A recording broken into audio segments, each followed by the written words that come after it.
ஜெய் சாயிராம். பார்க்காத கஷ்டத்தையெல்லாம் பார்த்தாகிவிட்டது. கேட்கக்கூடாத வார்த்தைகளையெல்லாம் கேட்டாகிவிட்டது. படக்கூடாத கஷ்டத்தையெல்லாம் பட்டாகிவிட்டது. பல போராட்டங்களில் போராடி போராடி ஓய்ந்தும் ஆகிவிட்டது. இதற்கு மேல் நான் செய்வது எதுவுமே இல்லை, வாழ்க்கையே முடிந்துவிட்டது என்றுதானே உன்னுடைய வீணான குழப்பம்? என் அன்பு பிரியமே, எதுவும் முடிந்துவிடவில்லை. உன் வாழ்க்கையே முடிந்துவிட்டது என்று யார் உன்னிடம் கூறியது? யாருக்கும், இந்த உலகத்தில் பிறந்த எவருக்குமே மறு வாய்ப்பு என்பது நிச்சயமாக இருக்கும். உனக்கும் அந்த மறு வாய்ப்பு இருக்கிறது குழந்தையே. உன் வாழ்க்கையில் நீ இறுதி வரை பயணித்துதான் ஆக வேண்டும். உனக்காக உன் வாழ்க்கையை வேறு யாரும் வாழவும் முடியாது. மற்றவர்களுக்காக நீயும் அவர்கள் வாழ்க்கையை வாழவும் முடியாது. அவரவர் கிடைத்திருக்கும் வாழ்க்கையை அவரவர் வாழ்ந்துதான் கழிக்க வேண்டும். என் அன்பு குழந்தா, உன் இலக்கை அடைவதற்கு நீ முதலில் என்ன செய்ய வேண்டும் என்பதை உட்கார்ந்து தனியாக ஒரு இடத்தில் யோசி. அது மட்டுமல்லாமல் இதுவரை நீ என்ன செய்து கொண்டிருந்தாய் என்பதையும் தெளிவாக புரிந்து கொள். இப்பொழுது நீ என்ன செய்து கொண்டிருக்கிறாயோ அதில் உன் முழு கவனத்தையும் செலுத்தி அந்த வேலையை திறம்பட செய்யறதற்கான முயற்சியை எடுத்துக்கொண்டே இரு. இப்பொழுது நீ செய்து கொண்டிருக்கும் வேலை நிச்சயமாக வெற்றியடையும் என்ற நம்பிக்கை முதலில் உன் மனதில் எழ வேண்டும். அப்பொழுதுதான் உன்னுடைய வேலை வெற்றிகரமாகவே முடியும். அதை விடுத்து இந்த வேலை, ஆரம்பித்த இந்த வேலை, செய்கின்ற இந்த வேலை நடக்குமா நடக்காதா, முடியுமா முடியாதா என்று குழப்பத்துடனேயே அந்த வேலையை துவங்க ஆரம்பித்தாலும் சரி, முடித்து விட்டாலும் சரி, உனக்கான வெற்றி நிச்சயமாக உன் கைகளுக்கு வந்து சேராது. எதிலையும் நம்பிக்கை இருக்க வேண்டும். நம்பிக்கையோடு செய்யும் எந்த ஒரு காரியமும் நிச்சயமாக தடைப்படவே படாது. அதற்கு உன் சாய் அப்பாதான் சாட்சி. இதை நீ தவறாமல் செய்து வந்தாலே நீ செய்யும் காரியம் நிச்சயமாக வெற்றியில்தான் முடியும். நீ வாழும் வாழ்க்கையில் எத்தனை முறை தடுமாறி கீழே விழுந்தாய் என்பது முக்கியமல்ல. கீழே விழுந்தாலும் அதே முயற்சியோடு தன்னம்பிக்கையோடு எத்தனை முறை எழுந்தாய், எழுந்து அந்த வேலையை திறம்பட முடித்தாய் என்பதுதான் மிக முக்கியம். அதுதான் உன் வாழ்க்கையில் நீ வெற்றியடைவதற்கான சூட்சமமாக கூட இருக்கும். குழந்தையே, மறு வாய்ப்பு அனைவருக்குமே உண்டு. நான் உனக்கு அந்த மறு வாய்ப்பை கொடுப்பேன். ஏனென்றால் நான் கண்டெடுத்த பொக்கிஷம் அல்லவா? மனவேதனையாக இருக்கும் பொழுதோ அல்லது மனம் தடுமாற்றமாக உணரும் பொழுதோ அனைத்திற்கும் ஒரு வாய்ப்பு இருக்கிறது. அந்த வாய்ப்பை நான் சரியாக பயன்படுத்துவேன். என் வாழ்க்கையில் நான் வெற்றியை எட்டுவேன் என்ற தாரக மந்திரத்தை மீண்டும் மீண்டும் உன் மனதிற்கும் உன்னுடைய எண்ணத்திற்கும் சொல்லிக்கொண்டே இரு. உன் எண்ணம் போல், உன்னுடைய சொற்கள் போல், உன் வார்த்தைகள் போல், உன்னுடைய மனது போல் எல்லாமே உனக்கு சாதகமாகவே அமையும், சாதகமாகவே முடியும். எந்த விதத்திலும் தீர்வு காண முடியாத பிரச்சனைகள் உன் வாழ்க்கையில் நிறைய ஏற்படலாம். ஆனால் குழந்தையே, ஒன்றை நன்றாக புரிந்து கொள். சாவியில்லாத பூட்டை மனிதர்கள் உருவாக்குவதே அல்ல. அதே போல தீர்வே இல்லாத பிரச்சனைகளை இந்த இறைவன் கொடுப்பதும் இல்லை, உருவாக்குவதும் இல்லை என் பிள்ளையே. என் அன்பு குழந்தா, இதுவரை நடந்ததை எண்ணி எண்ணி யோசிப்பதை விட இனி எப்படி நடக்க வேண்டும் என்று யோசிப்பவர்தான் வாழ்க்கையை வாழத் தெரிந்தவர்கள். வாழ்க்கை மிக சிறியதுதான். அன்பை அதிகமாகவும், கோபங்களை கஞ்சத்தனமாகவும், மன்னித்தல்களை விரைவாகவும் வெளிப்படுத்த கற்றுக்கொண்டாலே போதும், உன் வாழ்க்கையை நீ மிக சிறப்பாகவே வாழலாம். என் அன்பு குழந்தா, உன்னுடைய விதி, உன்னுடைய கர்மா 1000 கதவுகளை மூடினாலும் முயற்சி ஒரு ஜன்னலையாவது நிச்சயமாக திறக்கும் என்பதே நிதர்சனமான உண்மை. எனவே என் குழந்தையே, தொடர்ந்து முயற்சி செய்து கொண்டே இரு. முயற்சி செய்வதை எப்பொழுதும் விட்டு விடாதே. முயன்று கொண்டே இரு, போராடிக்கொண்டே இரு. வாழ்க்கையில் நிச்சயமாக நீ எட்ட வேண்டிய இலக்கை அடைந்தே தீரலாம். எப்பொழுதுமே குழந்தையே, வெளிச்சம் இருக்கும் வரை உன்னுடன் இருப்பவரை எண்ணி சந்தோஷம் கொள்ளாதே. அவர்கள்தான் உன்னுடைய உண்மையான உறவுகள் என்று தவறாக எண்ணியும் விடாதே. எப்பொழுதும் மற்றவர்களை சுலபமாக உன்னை போல் நல்லவர்களாக இருப்பார்கள் என்று முழுவதுமாக நம்பியும் விடாதே. ஏனென்றால் இருண்ட பின் உனக்கு கை கொடுக்க யாருமே இருக்க மாட்டார்கள். அப்படியும் உனக்கு கை கொடுக்க யாராவது இருந்தால் அதை எண்ணி பெருமை கொள். அவர்கள்தான் உனக்கு உண்மையான உறவுகளாகவே இருக்க முடியும். என் அன்பு குழந்தையே, நிம்மதியாக நீ உன் வாழ்க்கையில் இருக்க 2 வழிகளை உன் அப்பா சொல்கிறேன், கேட்பாயா? 1, விட்டு கொடுத்து வாழ பழகிக்கொள். அப்படி உன்னால் முடியவில்லை என்றால் விட்டுவிடு அனைத்தையுமே. அப்படி இருந்தாலே உன் வாழ்க்கை மிக நிம்மதியாக இருக்கும் என் கண்மணியே. உன் வாழ்க்கையில் நீ வெற்றி பெறுவதற்கான சிறந்த வழி என்ன தெரியுமா? வெற்றி பெற வேண்டும் என்ற பதற்றம் இல்லாமல் இருந்தாலே போதும். வெற்றி என்னும் கனியை மிக சுலபமாக எட்டி பிடித்து விடலாம். அந்த கனியை உன் சாயப்பாவோடு சேர்ந்து ருசிக்கலாம். எனவே எப்பொழுதும் எது வந்தாலும் பதறாதே, கலங்கி நிற்காதே, அமைதியாக இரு. எது வந்தாலும் பொறுமையாக இரு. எதையும் சகித்து கொண்டு வாழ பழகிக்கொள். மலையே இடிந்து உன் தலையில் விழும் சூழ்நிலை வந்தாலும் பொறுமையாக இரு, அமைதியாக இரு. உனக்கு என்று எழுதப்பட்டது நிச்சயமாக உனக்கு வந்துதான் ஆகும். யார் தடுத்தாலும் அதிலிருந்து நீ மீளவே முடியாது. அதிலிருந்து யாருமே உன்னை காப்பாற்றவே முடியாது. நடக்க வேண்டும் என்று இருந்தால் நிச்சயமாக அது நடந்துதான் ஆகும். யாருக்கும் இது மாற்றமே இல்லை. எனவே என் குழந்தையே, நம்பிக்கையோடு என்னுடைய கரங்களை பற்றிக்கொள், இறுக பிடித்துக்கொள். உன் வாழ்க்கையை நிச்சயமாக வெற்றி என்னும் பாதையில் செலுத்தி உன் இலக்கை அடைவதற்கான முயற்சியை நான் எடுத்துக்கொண்டே இருப்பேன், எப்பொழுதும், எந்நாளும், எல்லா நேரமும். வழியில் 1000 தடங்கல்கள் வந்தாலும் மறந்தும் கூட எடுத்து வைத்த முன்காலை பின்னே எடுத்து வைக்காதே. உனக்கு துணையாகத்தான் உன் அப்பா இருக்கிறேனே. உனக்கு முன்பாக வழிகாட்டியாகவும் உனக்கு பின்பாக பாதுகாவலனாகவும் நான் எப்பொழுதும் உன்னுடன் வந்து கொண்டுதானே இருக்கிறேன். அதை மீறி உன் வாழ்க்கையில் என்ன நடந்துவிட முடியும் என்று நீ நினைக்கிறாய்? பறவையை கயிறு கட்டி இழுப்பதைப் போல நான் உன்னை என் பக்கம் இழுத்திருக்கிறேன் என் குழந்தையே. உன் வாழ்க்கையில் இனி எல்லாமே சாதகமாகவே அமையும். வெற்றி தரும் வாய்ப்பாகவே உனக்கு வரும். மறுவாய்ப்பு இருக்கிறது குழந்தையே. மறுக்காமல் இதை முழுவதுமாக பெற்றுக்கொண்டு உன் வாழ்க்கையில் மகிழ்ச்சியாகவும் சந்தோஷமாகவும் நிம்மதியாகவும் வாழ கற்றுக்கொள். வாழ்க்கையே வெறுத்து விடுகிறார்கள். அதிலிருந்து மீண்டு வர ஒவ்வொருவருக்கும் இறைவனின் அருள் கிடைக்க வேண்டும் பிள்ளையே. வாழும் இந்த அற்புதமான வாழ்க்கையை வாழும் வரை யார் பழி சொல்லுக்கும் ஆளாகலும், யார் பழி சொற்களை கேட்காமலும், மற்றவர்களுக்கு கஷ்டத்தை கொடுக்காமலும் வாழ்ந்துவிட வேண்டும். நீ வாழ்வதற்கு நீதான் பொறுப்பு. உன் வாழ்க்கையை நீ வாழ்ந்துதானே ஆக வேண்டும். கஷ்டமாக இருக்கிறதே என்று மற்றவர்களுக்கு உன் வாழ்க்கையை கொடுக்கவும் முடியாது. வேதனையாக இருக்கிறதே என்று மற்றவர்களுக்காக அவர்கள் வாழ்க்கையை நீ வாழவும் முடியாது. அவரவர் வாழ்க்கையை அவரவர் வாழ்ந்துதானே ஆக வேண்டும். எப்படி வாழ வேண்டும், எப்படி வாழ்க்கையை நகர்த்த வேண்டும் என்று நீ நினைக்கிறாயோ அதற்கேற்றாற்போல உன் வாழ்க்கையை மாற்றி அடைவதற்கான அத்தனை வழிகளும் அத்தனை திறமைகளும் உன்னிடம் உள்ளது என் பிள்ளையே. நீ வீண் பயத்தில் இருக்கிறாய். நீ இப்பொழுது அனுபவித்துக் கொண்டிருக்கும் துன்பத்திற்கும் வேதனைக்கும் போராட்டமான சூழ்நிலைக்கும் நீயே காரணமாகி விடுகிறாய்.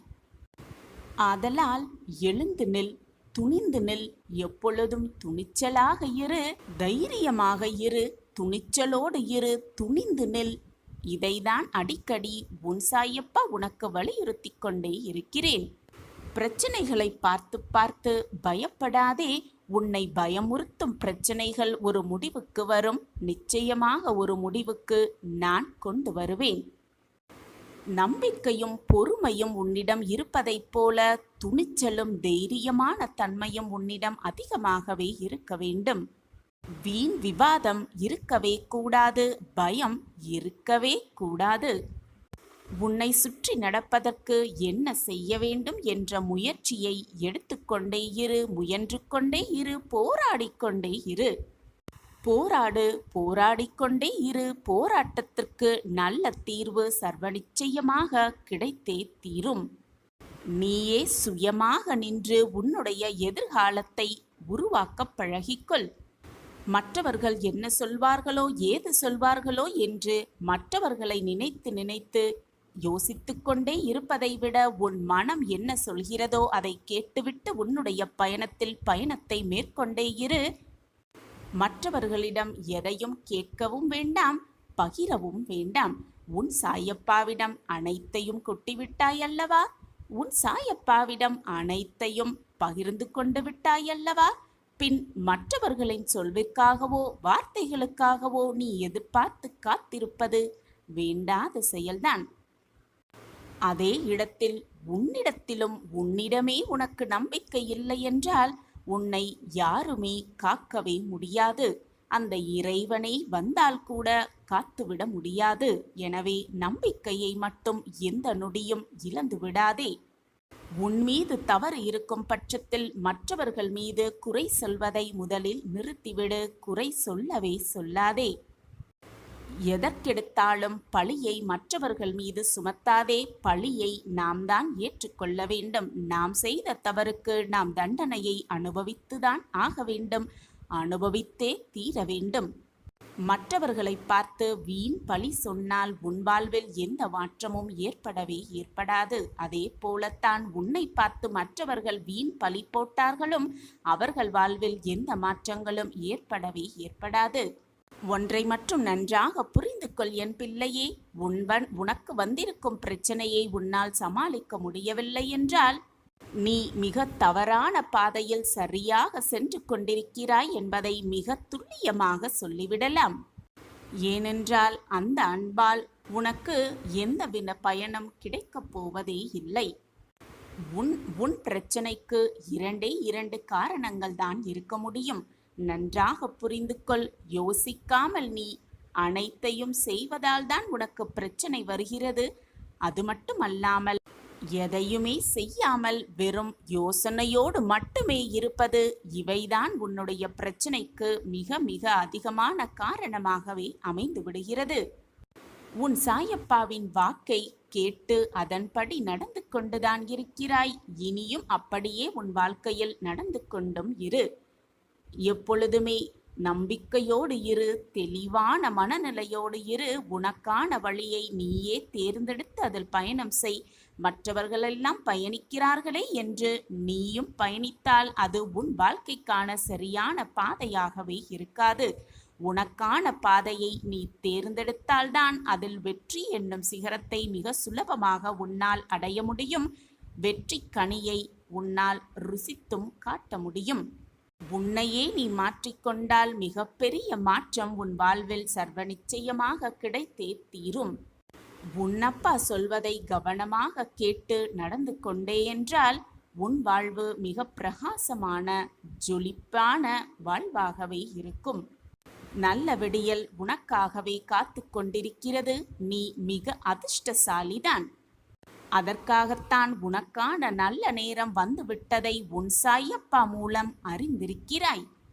ஆம் குழந்தையே, இந்த பதிவை கேட்ட நொடி முதல் உனக்கான நல்லது நடக்க துவங்கும். உனக்கான நல்ல நிகழ்வுகள் உன் வாழ்வில் வர துவங்கும். நல்லது மட்டுமே உன் செவிகளுக்கு வந்து கேட்கும். ஆம் குழந்தையே, நிச்சயமாக நல்லது நடக்கும். நன்மை நடக்கும். நல்லது மட்டுமே நடக்கும். நல்லது நினைத்தால் நன்மை மட்டுமே வந்து சேரும். உன் சாயப்பா உன்னோடு இருக்கும் வரை எதற்குமே நீ பயப்படவோ கவலைப்படவோ வேதனைப்படவோ அவசியமே இல்லை. நான் தான் உன்னோடு இருந்து கொண்டே இருக்கிறேனே என்று மீண்டும் மீண்டும் உனக்கு வலியுறுத்தி கொண்டே இருக்கிறேன். பின் உன் மனதில் தான் ஏன் இத்தனை குழப்பமும் போராட்டமும்?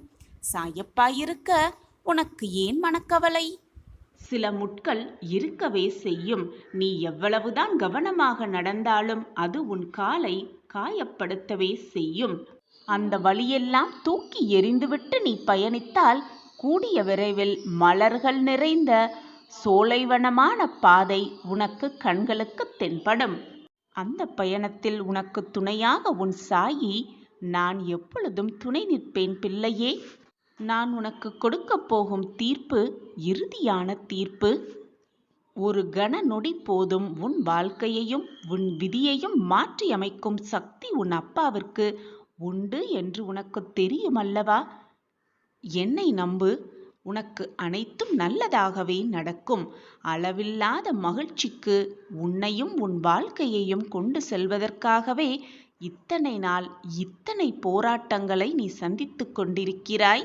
உன் வாழ்க்கையில் நடந்த அத்தனையும் போராட்டங்கள், அவமானங்கள், விரக்திகள், வேதனைகள், இதுதான் கடந்து வந்திருக்கிறாய். பொறுமையாக இரு, அனைத்தும் உன் வாழ்வில் வசமாகும். எதையும் எதிர்கொண்டு வாழ்வோம் என்று இன்றைய துணிச்சல் நாளை உனக்கு வரும் துன்பத்தை கூட துரத்தி அடிக்கும். எனவே எப்பொழுதும் எதிலும் துணிவோடு செயல்படு, துணிச்சலோடு இரு, தைரியமாக இரு, கலங்கி நிற்காதே, போராடு, போராடிக்கொண்டே இரு. வாழ்க்கையில் வெற்றியை மிக சுலபமாக அடைந்தே விடலாம். நம்பிக்கைதான் வாழ்க்கை குழந்தையே, நம்பிக்கைதான் வாழ்க்கையாகவே இருக்கும். எப்படி வேணாலும் வாழ்ந்து விட்டு போ, ஆனால் உன்னால் மற்றவர்கள் யாருமே கண்ணீர் சிந்தவோ வேதனைப்படவோ அழிந்து விடவும் கூடாது என்ற கொள்கையோடு உன் வாழ்க்கையில் வாழ். அதுவே உன் வாழ்க்கைக்கு மிகவும் நல்லது. எப்பொழுதும் வெட்டிவிட்டாலும் தட்டிவிட்டாலும் எத்தனை முறை தள்ளிவிட்டாலும் மீண்டும் முளைத்து வரும் மரம் போல் இரு என் குழந்தையே. எது நடந்தாலும் போராடி முட்டி வந்து விடலாம் என்ற தைரியத்தோடு இரு. உன் வாழ்க்கையில் நீ விருட்சம் போல மிக சுலபமாக வளர்ந்து விடலாம். மிக பிரம்மாண்டமாக உன் வாழ்க்கையை வாழ்ந்தும் விடலாம். நீ எடுத்து வைக்கும் பாதையிலும் சரி, நீ எடுத்து வைக்கும் முயற்சிகளிலும் சரி, எப்பொழுதுமே தடைகள் 1000 இருக்கும். தடைகள் இல்லாமல் எந்த ஒரு முயற்சியும் வெற்றி அடையவும் அடையாது. ஒரு செயலை முடிக்க 1000 முயற்சிகள் எடுத்தால் அதில் குறைந்தது 100 தடவையாவது தடைகள் இருக்கும். தடைகளை உடைத்து முன்னேறி செல்பவனே வாழ்வில் வெற்றியை பறித்து விடலாம் மிக சுலபமாக. தடைகள் 1000 வந்தாலும் அடியெடுத்து வைத்து முன்னேறி கொண்டே இரு. உன் வாழ்க்கை உனக்கு வசப்படும். தடைகள் பல வரலாம் குழந்தையே, தட்டி பறிக்க கூட்டமும் பல வரலாம். எதை கண்டும் அஞ்சாதே, எப்பொழுதும் துணிந்து நில். உனக்கு துணையாக உன் அப்பா இருக்கிறேன் என்பதை மனதார நம்பு. எப்பொழுதுமே முன்வைத்த காலை பின் வைக்காதே, பின் வைக்கும் எண்ணத்தை கூட விட்டுவிடு. நீ எடுத்து வைக்கும் ஒவ்வொரு அடியும் வெற்றியின் படிகளாகத்தான் இருக்கும். வெற்றி அடைவதற்கான அடியாகவே இருக்கும். அதற்கு உன் சாயப்பாதான் சாட்சி. என் வார்த்தைகளின் மீது நம்பிக்கை வைக்கிறாய்தானே? அப்படியென்றால் துணிந்து நில், எதிர்த்து போராடு, வாழ்க்கையை வெல்லலாம் வா குழந்தையே. எப்பொழுதும் மனதை நிம்மதியாக வைத்துக்கொள். மனது நிம்மதியாக இருந்தாலே சந்தோஷம், அடுத்து என்ன எடுக்க வேண்டும் என்ற உறுதுணையான முடிவு, உறுதியான முடிவு, மகிழ்ச்சி, ஆனந்தம் எல்லாமே ஒவ்வொன்றாக உன் மனதிற்கு வரும். மனது நிம்மதியாக இருந்தாலே பிரச்சனைகளுக்கான தீர்வை மிக சுலபமாக எடுத்துவிடலாம். நிம்மதியாக இருந்தால் ஒரு நிமிடம் கூட வீணாகாது. அதுவே உன் மனதில் நிம்மதி இல்லாவிட்டால் நிமிடம் என்ன, வாழ்நாளே வீணாகிவிடும் குழந்தையே. எனவே எது நடந்தாலும், என்ன நடந்தாலும், எப்படித்தான் நடந்தாலும் உன் மனது எப்பொழுதும் நிம்மதியாக வைத்துக்கொள். ஏனென்றால் நடப்பது நடந்தேதான் தீரும். நீ வேதனைப்படுவதாலோ, சோதனைப்படுவதாலோ, சோகப்படுவதாலோ, கண்ணீர் சிந்துவதாலோ எதுவுமே மாறப்போவதில்லை. ஏற்கனவே எல்லாமே தீர்மானிக்கப்பட்டவைதான். நீ நினைத்தாலோ யார் நினைத்தாலும் எதையுமே மாற்ற இயலாது, மாற்றவும் முடியாது. என் அன்பு பிரியமே, வெற்றியாளரின் பாதையில் சென்று விரைவில் வெற்றி அடைவதைக் காட்டிலும் உனக்கான ஒரு தனியான பாதையை உருவாக்கு. அதில் நம்பிக்கையோடு பயணப்பட்டு கொண்டே இரு. நிச்சயமாக வெற்றி உன் வசமே. உன் வழியில் உன்னை பின்பற்றி வர பலர் காத்துதான் கிடக்கிறார்கள். உனக்கு 8 திக்கிலும் முன்னேயும் பின்னேயும், உனக்கு முன்னால் உனக்கு வழிகாட்டியாகவும் பின்னால் உனக்கு பாதுகாவலனாகவும், அனைத்து திசைகளிலும் உன் சாயப்பாவும் உன் கூடவே வந்து கொண்டிருக்கிறேன் என்பதை மறந்து விடாதே. உன் வழியில் உன்னை பின்பற்ற பல பேர் காத்து கொண்டிருக்கிறார்கள். அந்த நேரத்தையும் நான் உனக்காக உருவாக்குவேன்.